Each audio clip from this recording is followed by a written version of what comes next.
But let's start with the economy, which in anybody's language is barely moving. It's not a pretty picture. The national accounts this week showed quarterly economic growth of just 0.2%. That's anaemic. Even worse, per capita, Australians are going backwards. In the last 3 years, only in 2 quarters out of 12 have Australians' living standards gone forwards. The per capita recession continues.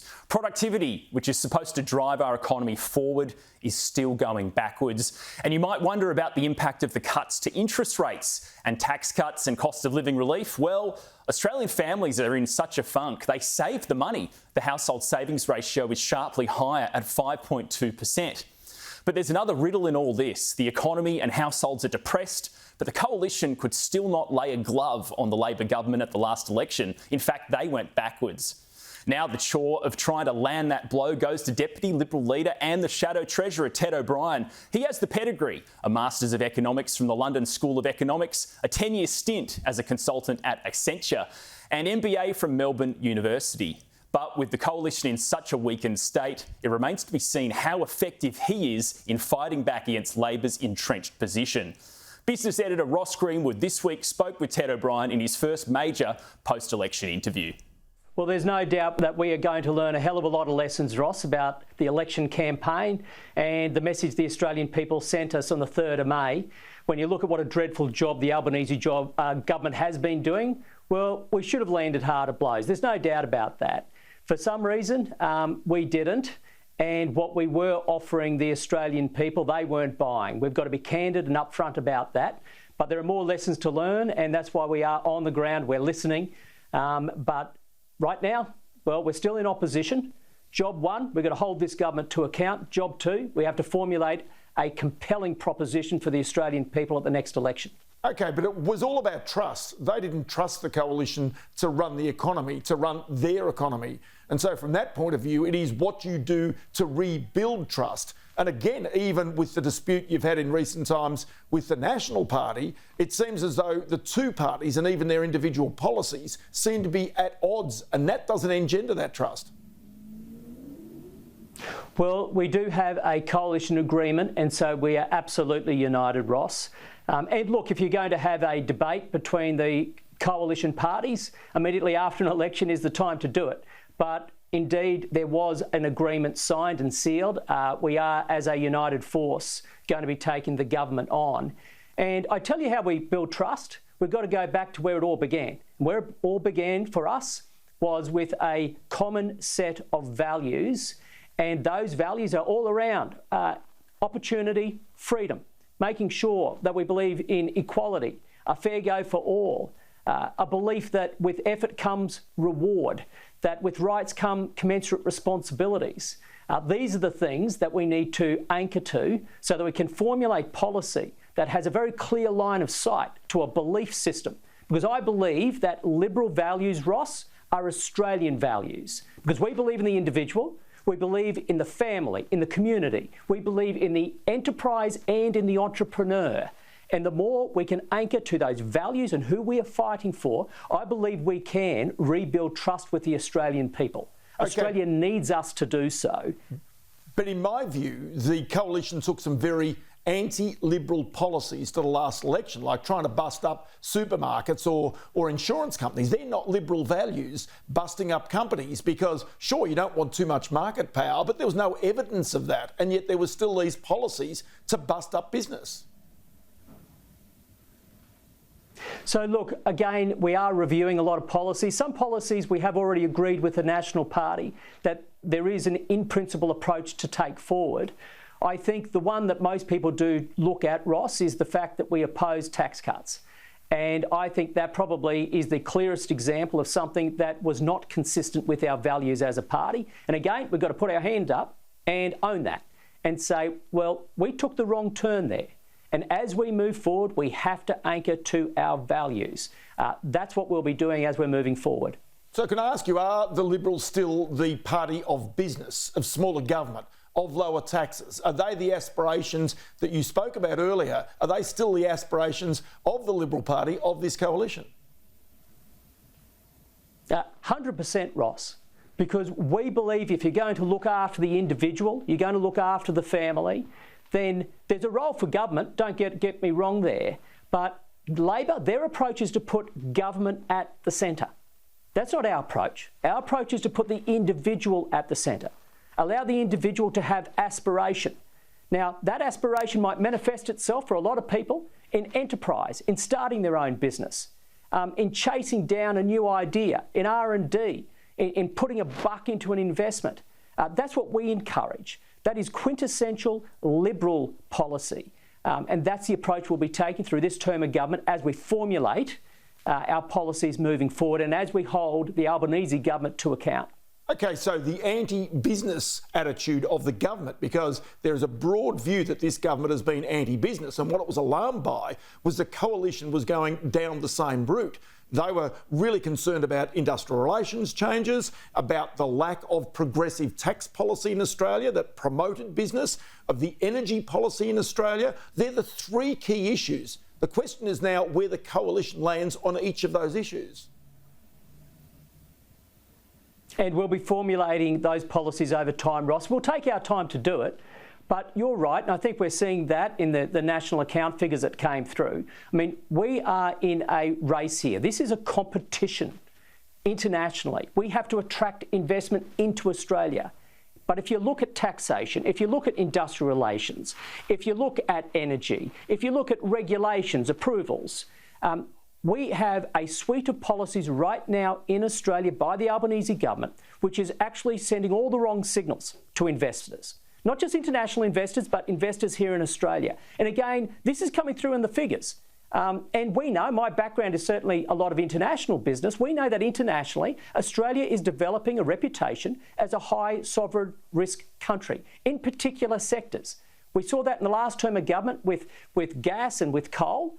We're seeing it already in the last few weeks, the way the government is doubling down on unrealised capital gains. I've seen videos flying around coming from the US talking again about Australia as a sovereign risk for cryptocurrencies and the like, because they're looking at Australia saying, what is this? This is a government that intervenes in everything.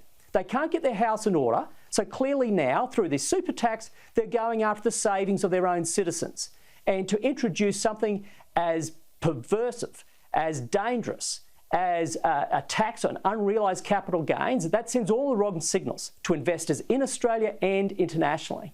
And of course, they're going to get that through with the support of the Greens. So the question for the coalition is indeed when you play with the government and when you don't, because when you don't play with the government, they're going to go with Greens, and that could influence policy as well.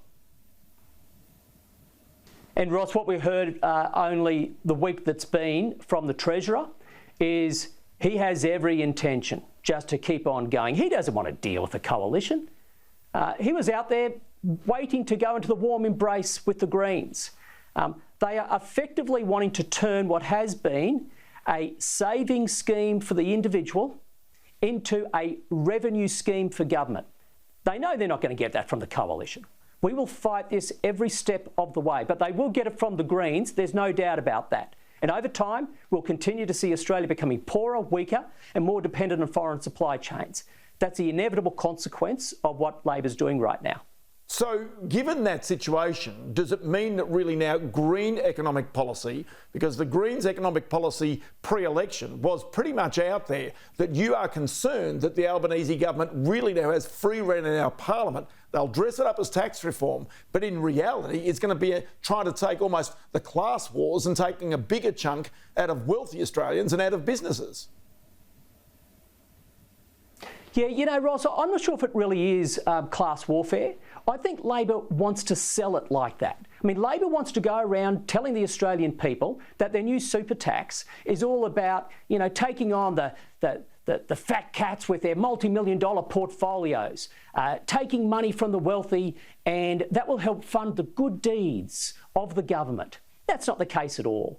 I mean, the fact that it's looking at unrealised capital gains and it's not indexed in particular means everyday Australians are going to cop this. This isn't class warfare stuff. This is Labor going after everybody they can. We are going to see young Australians in everyday jobs, tradies, nurses, teachers, you name them. Over time, they will be hurt by Labor's tax. So they'll dress it up as class warfare in the tradition of old Labor. But in truth, they are going after everybody on this, which is why we have to fight it. This will hurt Australians. And the only reason they're doing it is they've lost all discipline on fiscal responsibility, debt deficits going out of control, and they've got no ambition for the Australian economy. We heard it last week from the Treasurer. After the national accounts came out, 0.2% growth in the quarter? Seriously? Lower than last time? You know, at a yearly basis, it's running less than half of the long-run average of growth, and the Treasurer is happy about that.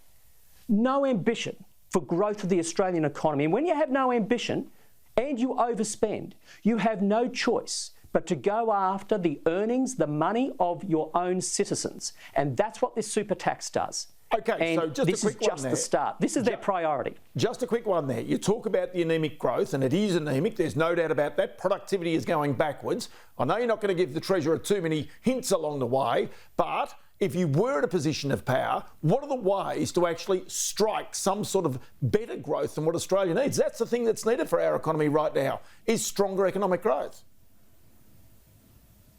Yeah, it is strong economic growth, and I think the key thing here is you need to improve productivity. You need to, in order to get more investment in, it is those things I mentioned before. It is IR, it is energy, it is an ability, by the way, to embrace new technologies. It's dealing with regulation. It's recognising the role for enterprise and basically saying you need to get your settings right. Instead, what Labor's view is government knows best. Therefore, it's going to have a very strong insertion of itself in everything. Well, it's not working. It's coming through the numbers. It is not working. So they've been in the driver's seat now, Labor, for over 3 years, Ross. We are stuck in the slow lane and businesses are not investing. So there's no hope of us going anywhere fast soon. It's not going to happen. The Australian people know it because of what they're doing with their savings. They know they need to put away a buffer. The only area of uptick in consumer spending is because energy prices are going up, rent prices are going up. And so this is the problem we have. And again, so what's driving this vehicle? What's pushing Australia forward? Well, it's just other people coming along and pushing the car from behind. It's population growth. That's the only thing that's really keeping this economy afloat. And so this government has no ambition for the Australian economy. And there are a suite of levers that need to be pulled. Our job as a coalition, one, will hold them to account. But two, we'll be formulating a compelling set of policies, carefully calibrated to pull certain levers in different ways. So yes, we do restore fiscal responsibility, but we are ambitious for the Australian economy. Okay, one final one for you as well. You were the chair of the parliamentary inquiry into nuclear energy. You are a pro-nuclear politician. Tell me this, given the results of the election, is the coalition still going to propose that Australia should have a nuclear future? We've already made it very clear, actually, Ross, that we believe that, for starters, the moratorium needs to be lifted. Now, over time, with our new Shadow Minister, Dan Tehan, who will do a fantastic job, a new energy policy will be formulated. But my personal views on nuclear energy have not changed at all. Ted O'Brien, good to chat to you today. We'll do it again soon. Many thanks for your time. Look forward to it. Thanks very much, Ross.